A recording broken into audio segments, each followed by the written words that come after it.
kepada adik kita Ahmad Lutfi Yahya. Semoga dengan pembacaan ayat suci tadi memberikan kesejukan dan menambah ketakwaan bagi kita bersama.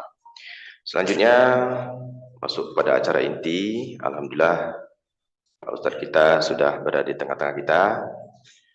Kita minta kepada Pak Ustadz kita, Pak Haji Zulkarim LCMA ya. Beliau dosen tafsir dan ilmu Al-Quran Stepik Sumbar. Pada Pak Ustadz waktu dan tempat disilakan.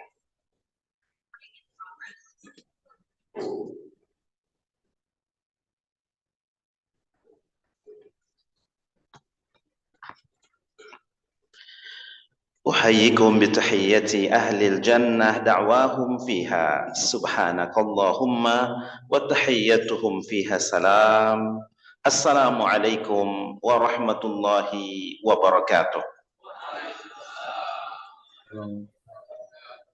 الحمد لله القائل أعوذ بالله من الشيطان الرجيم بسم الله الرحمن الرحيم يا أيها الذين آمنوا كتب عليكم الصيام كما كتب على الذين من قبلكم لعلكم تتقون أشهد أن لا إله إلا الله وأشهد أن محمد رسول الله أرسله الله عز وجل بشيرا ونذيرا وداعيا إلى الله وبإذنه وسراجا منيرا. Yang sama-sama kita hormati Bapak Rektor Universitas Negeri Padang, yang sama-sama kita hormati Wakil Rektor, Bapak Ibu Dekan di selingkungan Universitas Negeri Padang, hadirin dan hadirat sekalian yang mudah-mudahan dimuliakan Allah Subhanahu wa taala. Dalil kewajiban kita berpuasa yang insya Allah bulan depan beberapa pekan lagi adalah ayat 183 dari surah Al-Baqarah. Barangkali kita semua sudah hafal bahkan dari ayat ini. Allah Subhanahu wa taala berfirman, "Wahai sekalian orang beriman, diwajibkan kepada kalian puasa sebagaimana diwajibkan kepada generasi sebelum kalian supaya menjadi orang bertakwa." Ada 3 poin penting. Poin pertama, pelakunya adalah orang beriman. Tereliminasi orang kafir, musyrikin tidak masuk dalam hitungan ini. Karena satu di antara orang beriman itu adalah kita, maka kita adalah satu dari pelaku yang disebutkan di dalam ayat ini. Poin yang kedua, treatment. Perbuatan yang disuruh di dalam ayat ini adalah puasa pada bulan Ramadan, satu rukun dari rukun Islam. Kita tidak ikut mengerjakannya, berarti tidak sempurna keislaman kita. Ada yang sumbing. Poin yang ketiga adalah output dari treatment puasa. Pelakunya orang beriman supaya menjadi orang bertakwa. Simpelnya orang bertakwa itu dari hari ke hari, dari bulan ke bulan, dari tahun ke tahun berikutnya semakin bagus akhlaknya, semakin dekat dengan Tuhannya. Baik. Bapak Ibu hadirin sekalian, sekarang kita akan jelaskan poin pertama tentang pelaku orang beriman. Karena kita satu di antara orang beriman itu, maka kita masuk dari antara pelaku. Dan sekarang kita membicarakan internal. Kita tidak bicarakan orang kafir, kita tidak bicarakan non-muslim. Kita sedang membicarakan diri kita sendiri. Dan Allah Subhanahu wa taala memberikan guideline kepada kita tentang rahasia-rahasia kita orang beriman. Kita ini kan sama rambutnya hitam, tapi perangainya beda-beda. Ada yang mau datang ke masjid pagi ini, ada yang tidak. Itu juga orang beriman. Beginilah Allah Subhanahu wa taala melukiskan tentang pelaku orang beriman itu dalam surah Fatir ayat 32. A'udzubillahi minasyaitonir rajim. Bismillahirrahmanirrahim. Thumma awrathna al-kitaba alladhina istafaina min ibadina faminhum zalimun li nafsihi wa minhum muqtasidun wa minhum sabiqun bil khairati bi iznillah dzalika huwal fadlul kabir. Demikianlah kami wariskan kitab ini kepada hamba-hamba kami. Maksud ibadullah, ibaduna di situ hamba-hamba kami yang dimaksud oleh Allah orang beriman, bukan orang kafir. Tetapi Allah mengungkap ada 3 klaster orang beriman itu melalui surah Fatir ayat 32. Faminhum zalimun li nafsi. Kata Allah, di antara mereka ada yang zalim pada dirinya. Wa minhum muqtasidun, di antara mereka ada yang pertengahan.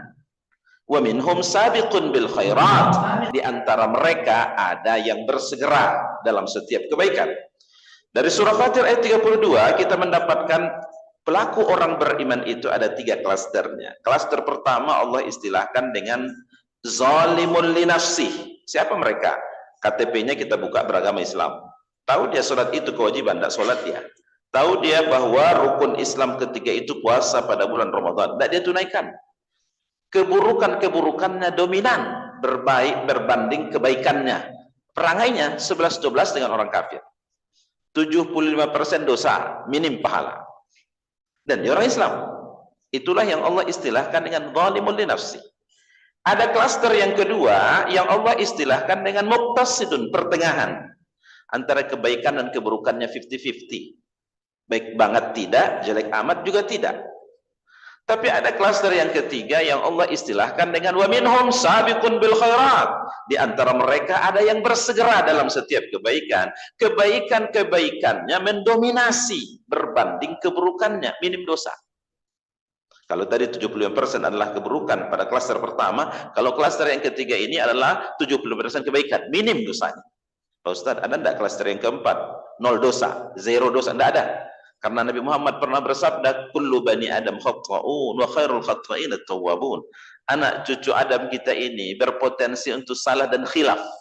Dan mereka yang terbaik bukan yang pernah bikin dosa, tetapi yang bertaubat, segera bertaubat kepada Allah Subhanahu wa taala. Bapak Ibu hadirin dan hadirat sekalian yang dimuliakan Allah, supaya kita lebih memahami 3 klaster yang disebutkan Allah surah Fatir ayat 32 ini. Kira-kira begini, Bapak Ibu. Klaster pertama zalimul li nafsih, yang zalim pada dirinya, dosanya lebih dominan berbanding kebaikannya, 75% dosa, minim pahala. Kita informasikan pada dia, Pak, Bu, Uni, udah sebentar lagi Ramadan akan datang. Tidak cukup hitungan berapa hari lagi kita Ramadan akan datang. Apa respon komentar mereka? Nah, komentarnya begini, waduh, datang lagi ya Ramadan. Waduh, kita lapar lagi deh. Heboh lagi Satpol PP. Kehadiran Ramadan bukan membuat dia nyaman, bahagia. Justru membuat dia sakit hati. Padahal dia Islam tuh. Jangan coba-coba respon pendapat ini, Pak, kalau begitu perangai kita orang kafir namanya. Dia akan datang bawa parang. Tidak terima kalau dia disebut sebagai kafir. Dia Muslim. Dia Muslim. Dia saudara kita. Tapi ada klaster yang tidak senang dengan kedatangan Ramadan ini. Ada. Bapak Ibu yang dimuliakan Allah, kalau klaster yang kedua, wa minhum muqtasidun, yang pertengahan, antara kebaikan dan keburukannya 50-50, kita informasikan kepada dia, Pak, Bu, Uni, udah, Mas Bro, sebentar lagi Ramadan akan datang nih. Insya Allah bulan depan, kalau nggak salah 10 atau 11 kita sudah tarawih di malam harinya. Komentar mereka rada gimana? Ya santai aja lah, datang-datang kita puasa, nggak datang udah kita tunggu. Kedatangan Ramadan bagi klaster ini tidak mempengaruhi dalam hidupnya, datang-datanglah, hendak-hendaklah. Ya, Bapak Ibu, tidak ada yang istimewa, tidak ada yang luar biasa. Oh, tidak ada dalam prinsipnya ini kesempatan terbaik untuk memperbaiki diri, tidak ada. Ini kesempatan terbaik untuk meraup pahala sebanyak-banyak, tidak ada. Datang-datanglah, hendak-hendaklah. Kalau orang kampung bilangnya, Senayan Syari, tidak ada Selasa, tidak ada Rabu. Mungkin satu di antaranya kita, Bapak Ibu, yang anggap slow dengan kedatangan Ramadan yang hingga tidak hanya hitungan sekian hari lagi. Bapak Ibu hadirin sekalian yang dimuliakan Allah, tapi ada klaster yang ketiga. Klaster yang ketiga ini Allah sebutkan dengan wa minhum sabiqun bil khairat, yang bersegera dengan kebaikan. Kebaikan-kebaikannya mendominasi berbanding keburukannya. Baru saja kita informasikan, Pak, Bu, ini udah, Bro, kita sebentar lagi Ramadan akan datang. Maka dengan segera ia merespon. Apa ya yang harus kita persiapkan? Nabi kalau sebelum Ramadan apa yang dilakukan? Masjid kita, musola kita di komplek sudah membicarakan tentang Ramadan belum? Donasi listnya sudah ada belum? Bahkan seringkali dia justru menjadi pioner untuk memberikan usul, ide. Dia tampil untuk mempersiapkan segalanya. Mudah-mudahan Bapak Ibu hadirin dan hadirat sekalian, kita yang hadir adalah berada pada posisi klaster yang ketiga ini, yang Allah mengistilahkannya sabiqun bil khairat, bersegera dalam setiap kebaikan. Tentu kita bertanya Bapak Ibu, kenapa berbeda? Padahal Tuhan yang kita sembah sama, agama sama, Nabi yang diutus kepada kita sama, Al-Quran menjadi kitab suci kita sama. Bapak Ibu hadirin dan hadirat sekalian yang dimuliakan Allah. Karena pelaku orang beriman itu juga punya hati yang berbeda-beda. Ada yang hatinya tertutup, ada yang hatinya terbuka tapi kecil terbukanya, tapi ada orang yang hatinya lapang dan luas. Itulah sebabnya Allah Subhanahu wa taala menganalogikan di dalam Al-Qur'an tentang kondisi hati-hati orang beriman ini seperti air hujan yang turun dari langit. Masya Allah, ini analogi yang apabila kita cerna dengan sangat detail luar biasa. Surah Ar-Ra'd ayat 17, Allah berfirman, Anzala minas sama'i ma'an fasalat awdiyatum biqadariha. Allah Subhanahu wa taala menurunkan air hujan dari langit, lalu turun ke lembah-lembah. Sebesar apa alat penampungnya di bawah sana, maka sebesar itu air yang tertampung. Sebesar apa alat penampungnya, maka kemanfaatan dari air tertampung itu juga adalah sangat ditentukan oleh sebesar apa alat itu. Lebih paham? Saya akan terangkan. Bapak Ibu yang dimuliakan Allah, pada dasarnya air hujan yang turun itu sumber rezeki, sumber nikmat. Itu sebabnya kalau datang hujan kita disuruh Nabi berdoa, Allahumma sayyiban nafi'an. Ya Allah, turunkan pada kami hujan. Hujannya itu yang memberi manfaat. Tapi jangan lupa, terkadang ada hujan itu yang bikin longsor, bikin banjir. Karena Allah Subhanahu wa taala ingin menampakkan kekuasaannya agar kembali kita kepada Dia. Tapi pada dasarnya air ini adalah sebagai nikmat karunia yang dipersembahkan kepada penduduk di muka bumi. Begini, Bapak Ibu, air hujan yang turun dari langit lalu turun ke lembah-lembah akhirnya tertampung pada penampungan. Kalau dia tertampung pada selokan yang kecil, maka air yang tertampung juga maksimal sebesar selokan itu. Besar kecil manfaatnya ditentukan oleh sebesar apa ya ditampung. Ya paling kalau air selokan cuci kaki, cuci sendal itu aja. Tapi Bapak Ibu sekalian, air hujan yang turun dari langit lalu turun ke lembah-lembah, akhirnya di bawah sana tertampung pada penampungan yang besar, volume airnya banyak, sungai yang deras. Dibuat orang irigasi, akan mengairi sekian ratus hektar sawah di belakang sana. Air hujan yang turun dari langit lalu turun ke lembah-lembah, akhirnya ia tertampung pada penampungan yang besar, dibuat orang waduk. PDAM kita punya sumber air minum berikutnya. Sekian orang yang bisa dapat minum. Air hujan yang turun dari langit, lalu turun ke lembah-lembah, akhirnya tertampung pada penampungan yang besar, volume airnya banyak, dibuat orang turbin, PLTA namanya, sekian negari terhidupi, terterangi di malam harinya.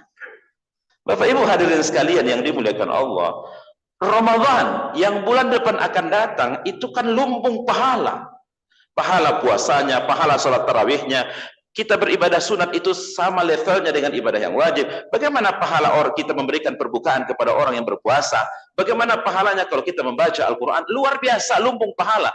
Tapi kalau seorang mukmin yang tadi pelakunya orang beriman itu, ia tampung hanya dengan hati yang tertutup, hati yang terkunci. Mungkinkah dia akan banyak mendapatkan kemanfaatan dari Ramadan yang akan datang bulan depan? Seperti air hujan yang turun dari langit itu. Bapak-bapak, ibu-ibu, hadirin dan hadirat sekalian yang dimuliakan Allah. Oleh karena itu, Nabi kita Muhammad SAW itu pernah dulu memprediksi 14 abad yang silam. Bersabda dalam hadis yang berbunyi begini, Kam min sha'imin laisa lahu min siyamihi illa al-ju' wal 'atas. Betapa banyak orang yang berpuasa pada bulan Ramadan. Ingat, yang berpuasa itu adalah orang Islam, bukan orang kafir. Kata Nabi, betapa banyak orang yang berpuasa pada bulan Ramadan tidak dapat apa-apa dari puasanya kecuali lapar dan haus saja. Ini menunjukkan kualitas. Ya. Satu lagi hadis yang berkenaan. Wa kam min qa'imin laisa lahu min qiyamihi illa sahar.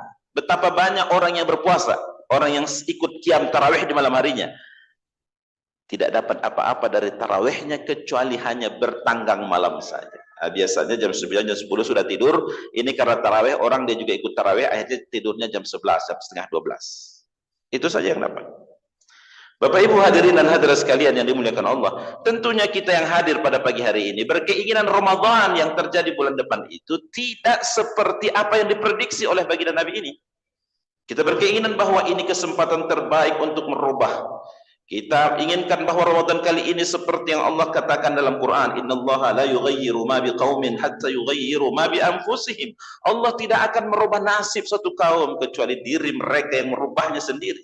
Dari kemalasan kita menjadi satu ketaatan, inilah momentum yang terbaik. Bapak Ibu yang dimuliakan Allah Subhanahu wa taala, yang semesternya sekian, yang terganjal dengan penulisan skripsi, dia berkeinginan Ramadan kali ini tuntas skripsinya. Mestinya begitu. Bukan justru Ramadan adalah bulan bermalas-malasan, menambah semester sekian semester lagi bagi mahasiswa yang sudah sekian lama. Bukan. Justru Ramadan dalam bentangan sejarah adalah pertarungan-pertarungan yang dimenangkan oleh kaum muslimin itu terjadi pada bulan Ramadan. Bukankah 17 Agustus 1945 itu terjadi pada bulan Ramadan? Ramadan itu Bapak Ibu sekalian. Oleh karena itu, para ulama memberikan catatan. Kesuksesan Ramadan kita bulan depan itu ditentukan oleh 3 hal. Yang pertama, bagaimana performa amal kita sebelum Ramadan datang, sekarang. Dan tinggal beberapa hari lagi, seminggu 2 minggu lagi. Yang kedua, kata kunci kesuksesan Ramadan kita itu sangat ditentukan oleh bagaimana performa amal kita ketika di hari H. Dari hari pertama nanti kita puasa sampai hari terakhir, 29 atau 30, kita lihat. Dan kata kunci yang ketiga Bapak Ibu sekalian, bagaimana performa amal kita pasca Ramadan. Apakah treatment yang selama 1 bulan itu memberikan bekas dalam hidupnya? Dan kemudian ia tata kehidupannya hari-harinya seperti 1 bulan yang sudah ia di training sedemikian rupa, atau kembali lagi kepada keburukan-keburukan masa silamnya. Oleh karena itu Bapak Ibu hadirin sekalian yang dimuliakan Allah, karena kita berada pada hari-hari sebelum Ramadan tiba dan mencontoh apa yang pernah dilakukan bagi Nabi Muhammad, inilah menjadi amalan kita. Bapak Ibu hadirin sekalian, kajian kita subuh hari ini bukan hanya sekedar penambah kognitif pengetahuan kita atau transfer knowledge, tetapi kita menjadikan bahwa orientasi kajian kita subuh ini adalah untuk amal, untuk amal. Jadi poin-poin yang kita sebutkan adalah mulai hari ini adalah waktu yang tersisa sebelum Ramadan adalah kita amalkan. Yang pertama, jadi performa amal kita sebelum Ramadan adalah sebagai berikut. Nabi Muhammad itu persiapan sebelum Ramadannya 2 bulan. 2 bulan. Masuk saja bulan Rajab dan bulan Sya'ban, itu Nabi meningkatkan ruhiyah dan ma'nawiyahnya. Semangat beribadahnya meningkat berbanding hari-hari biasa. Kalau kita persiapannya 10 hari atau sekian hari sebelum Ramadan, lebih hebat kita dari Nabi ya. Nabi Muhammad 2 bulan sebelum Ramadan sudah persiapan. Sehingga Bapak Ibu sekalian yang dimuliakan Allah, masuk saja Nabi pada bulan Rajab dan Sya'ban selalu bermohon kepada Allah Subhanahu wa taala dengan doa, Allahumma barik lana fi Rajab wa Sya'ban wa ballighna Ramadan.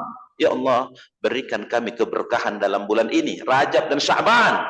Sampaikan kami ke dalam bulan Ramadan. Bapak Ibu, padahal Nabi itu sudah terjamin masuk surga. Nabi kita Muhammad itu sudah terjamin amalnya diterima, sudah terjamin dosanya diampuni. Sudah pun begitu, dia ingin selalu setiap tahun itu berjumpa dengan Ramadan yang di dalamnya lumbung pahala. Bagaimana dengan kita? Apakah ada di antara kita yang sudah terjamin masuk surga, yang dosanya telah diampuni, yang amal ibadahnya terjamin diterima? Justru kitalah yang punya keinginan kuat untuk bertemu dengan Ramadan agar lumbung pahala itu kita manfaatkan dengan efektif mungkin. Oleh karena itu Bapak Ibu sekalian, amal dari poin pertama adalah sama-sama. Dari hari ini kita akan berdoa kepada Allah, Allahumma barik lana fi Rajab wa Sya'ban wa ballighna Ramadan. Mudah menghafalnya. Sepertiga pertama seperti doa mau makan, Allahumma barik lana. Sepertiga yang kedua nama bulan fi Rajab wa Sya'ban. Sepertiga yang ketiga wa balik itu kan sampai umur ya. Wa balighna Ramadan, sampaikanlah kami ke dalam bulan Ramadan. Bapak Ibu, meninggal kita di hari sebelum Ramadan ya, berjumpa lagi di Ramadan. Maka oleh karena itu berdoa kepada Allah supaya kita masih diberikan panjang umur sebelum Ramadan datang.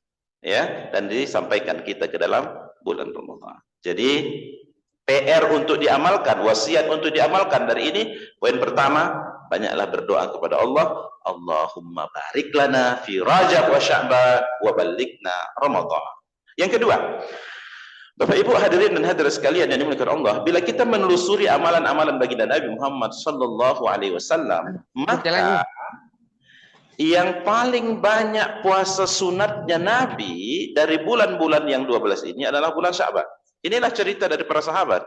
Kami tidak pernah melihat Nabi yang paling banyak puasa sunatnya kecuali pada bulan Sya'ban. Puasa apa?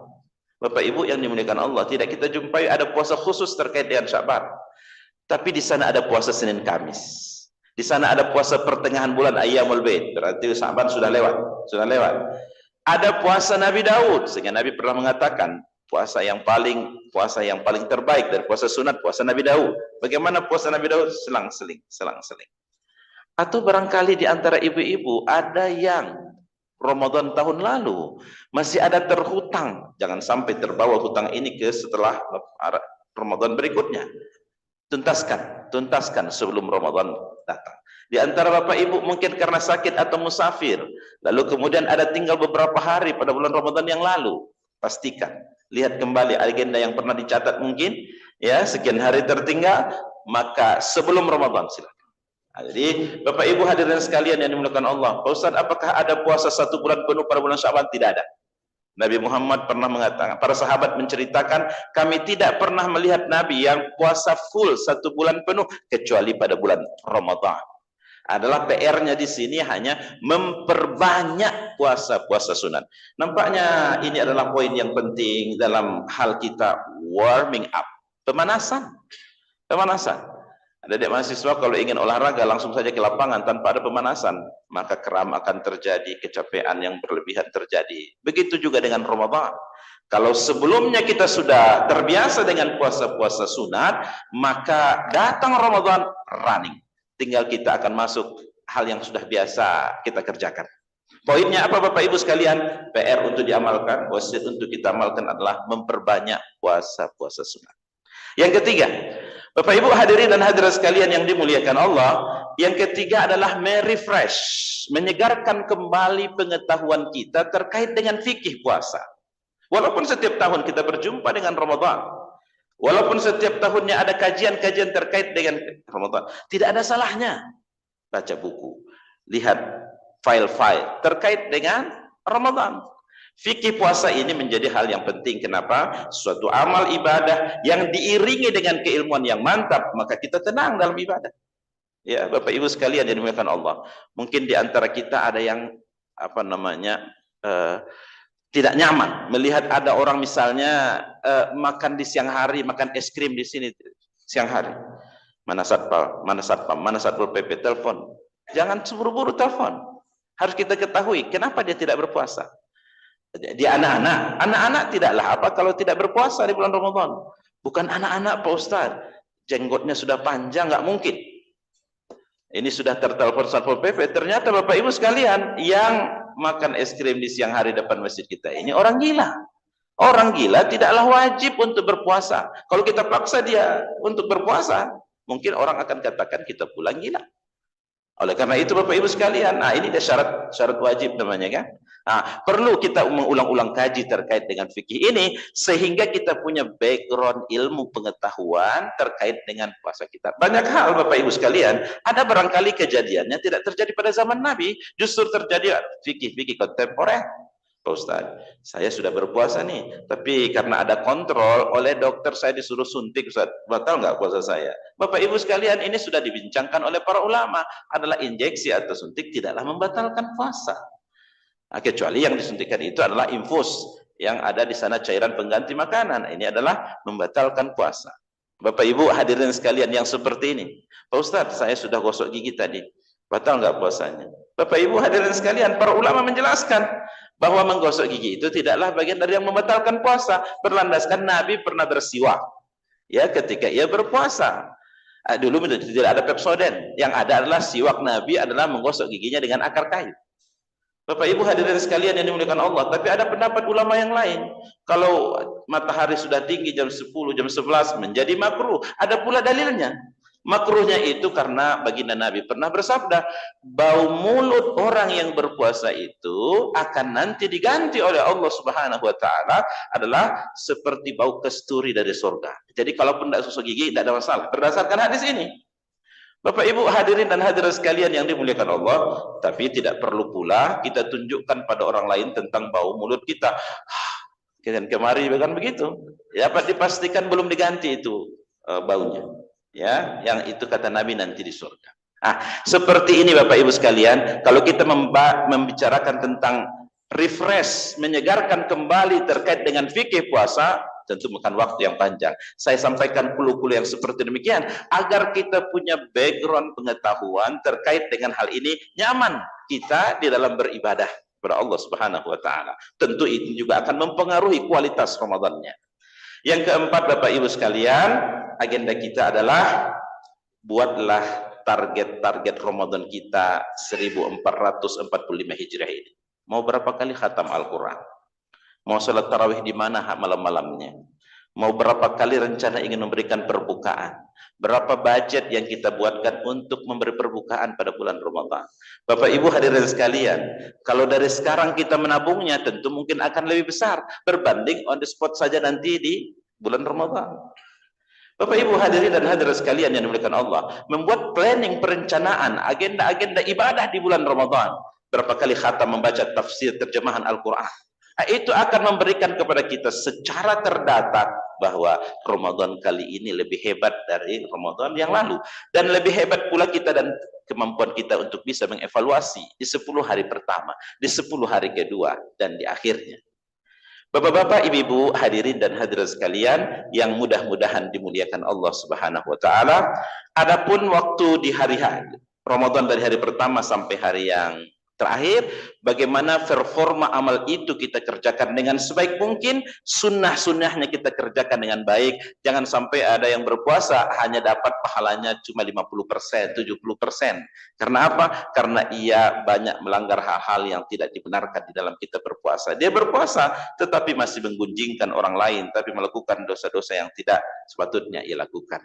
Bapak Ibu hadirin sekalian yang dimuliakan Allah, kalau begini performa amal kita sebelum Ramadan dan dievaluasi sedemikian rupa, maka insya Allah output dari Ramadan yang kita jalani, la'allakum tattaqun, akan kita jumpai itu dan dapat terdata dan terukur oleh diri kita sendiri. Bapak Ibu hadirin dan hadirat sekalian yang mudah-mudahan dimuliakan Allah, saya ulangi PR agenda wasiat untuk kita amalkan dari kajian subuh kita dari mimbar ini.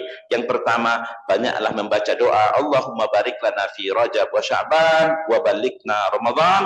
Yang kedua, memperbanyak puasa-puasa sunat sebagai warming up pemanasan kita sebelum Ramadan datang. Yang ketiga adalah refresh, menyegarkan kembali pengetahuan kita terkait dengan fikih puasa. Dan kalau ada yang tidak kita pahami atau yang keliru, saatnya kita untuk bertanya kepada yang ahli di dalam bidangnya sebelum Ramadan tiba. Yang terakhir, yang keempat, buatlah perencanaan dengan matang apa saja agenda-agenda ibadah kita di dalam bulan Ramadan, yang apabila agenda-agenda itu dituliskan, dibuatkan sebelum Ramadan, maka kita sedang merencanakan untuk Ramadan kita kali ini berbeda dengan Ramadan sebelumnya, sehingga kita akan mampu meraih la'allakum tattaqun yang dijanjikan. Mudah-mudahan bermanfaat bagi kita Bapak Ibu sekalian. Hadanallahu wa iyyakum ajma'in. Fa'tabiru ya ulil absar la'allakum turhamun. Wabillahi taufiq wal hidayah. Assalamualaikum warahmatullahi wabarakatuh. Waalaikumsalam warahmatullahi wabarakatuh.